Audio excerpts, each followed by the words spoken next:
Hi, my name is Chris Fnook and I work at the Blekinge Institute of Technology. Together with Tony Goshek, we have written a book chapter about third generation industrial co-production in software engineering.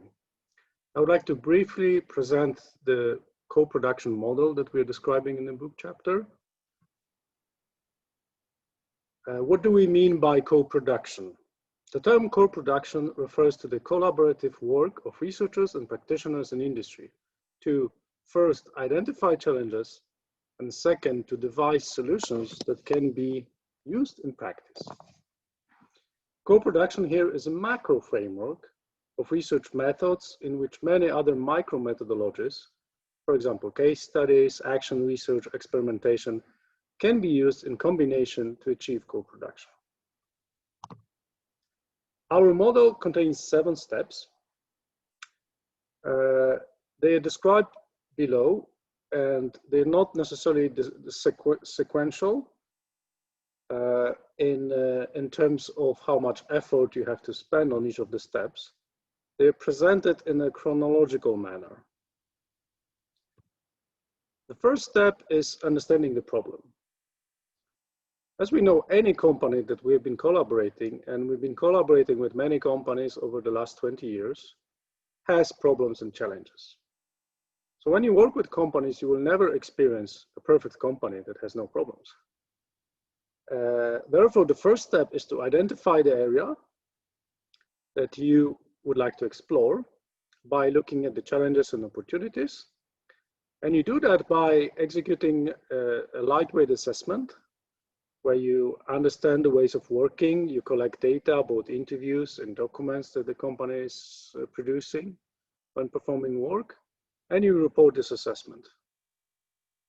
Based on that, you select what you would like to work on. And the selection should be guided by the criticality of the challenge for the company and also the potential benefits. There are many low-hanging fruits for the companies where a small change can bring significant benefits and also is researchable.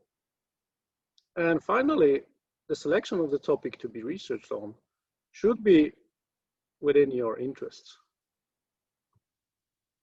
The next step is to be able to understand if what you're going to do with the company is actually researchable.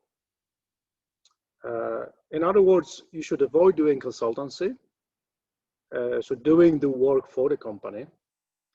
And you should also check if the problem is not trivial, if it hasn't been already researched, as we said, to that. So there are many publications about a certain problem and many solutions suggested by other researchers. That is why you should check the state of the art in relation to the problem and the area that you would like to select, and get back to the problem formulation to make a judgment whether if it's researchable or not. After selecting the area you would like to study or the problem, you start exploring the problem in more detail. So you start working more on interviewing, understanding the challenges, breaking them down, doing the root cause analysis, and so on and so forth. It is worthwhile for industry. It's very beneficial because it helps companies that you work with to understand what is the root cause of the problem, what are the dependencies between the problems they have and the organizational impact, and it's definitely publishable. But at the same point, there is a moment where you should switch the focus from trying to be descriptive, so describing the situation and then mapping the organization in as good way as possible, to become prescriptive, to start devising some kind of improvement or solution to the challenges that you observe. At the core of any solution is a continuous collaboration with industry partners while developing the solution. And this is also the core of the book chapter.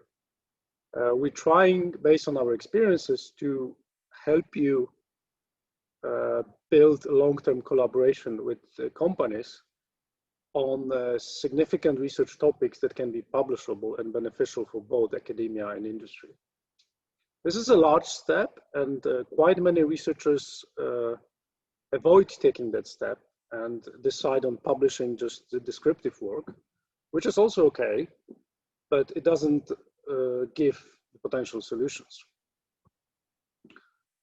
After you work on a solution for a while, maybe in your lab environment, you can try the solution in academia with some of your friends, colleagues, or peers. And the solution can be a method, model, framework, way of working, organizational improvement, tool, or equivalent that you try out at so-called toy examples, or you can use students as subjects, for example. What is important is that this should not be the last step, but rather a sanity check if you're going into the right direction. If from the static validation in academia, you discover that the solution doesn't make sense, that means there is no point in continuing researching that, but maybe you should start over and try to find another solution. After this step, we go to step 5, which is a static validation in industry. After receiving positive feedback from your academic environment, you can reach out to your industry partners, so to the company, and try to validate the solution with practitioners as subjects, but on a limited scale. And this can be a form of workshops where you ask for opinions and you present the solution and you kind of get their opinions about that.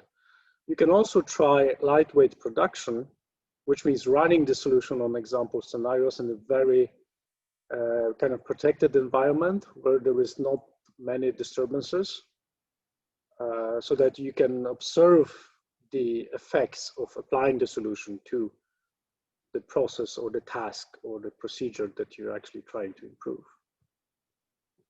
After that, we go into step 6, which is dynamic validation in industry. And the key of this step is to be able to let industry use your solution without your presence. This is a very challenging step, but also very rewarding for a researcher when you see the company actually using your solution without you being present and pushing for the solution to be used. And to do that, you have to do some work in selling in the solution, buying in, finding the right case. Again, try not to be too large in the scope, but maybe select a smaller project, which is smaller in scale and therefore more predictable in the outcome, so that you can observe the effects. You have to devise a measurement instrument, so build some kind of measurement framework to see if the introduction of your solution actually makes a difference to the outcome. You do data analysis, and you also do continuous training, coaching, and supporting at this stage, which is different from actually doing the work or using the solution by yourself. So for example, I myself work with requirements, and if I have a solution which is a better way of writing requirements, I should not be the person writing the requirements in a new, better way, but instead, I should be educating the people at the company I'm working with so that they can write better requirements. And then I can measure the improvement in the quality of the requirements. The last step, the step 7, is to release, where you actually package the solution, you package it as a solution, and you use a lot of data from step 6 here to build an argument why the solution is beneficial to the company and how the organization should transfer it to another parts of the company. And this is a very important step in building trust for future research projects with the company, because if you deliver the release package, it will increase the probability for the company to actually get it implemented in other parts than the one you have been working in. This can be a form of a seminar for all employees, for example, where you describe what you have done and what you have learned.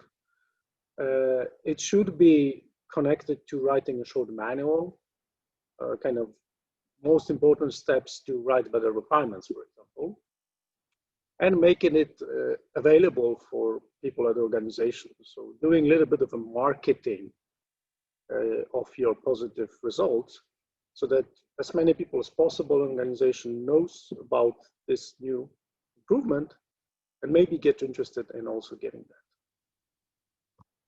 That said, I would like to thank you for going through the model with me. And if you have any further comments, myself and Tony Goshek will be very happy to receive them, and we'll be very happy to discuss them with you. As said, this model is based on many years of experience working with the companies and significant efforts that we put into building long-term collaboration with industry partners at CERN in Blecking Institute of Technology.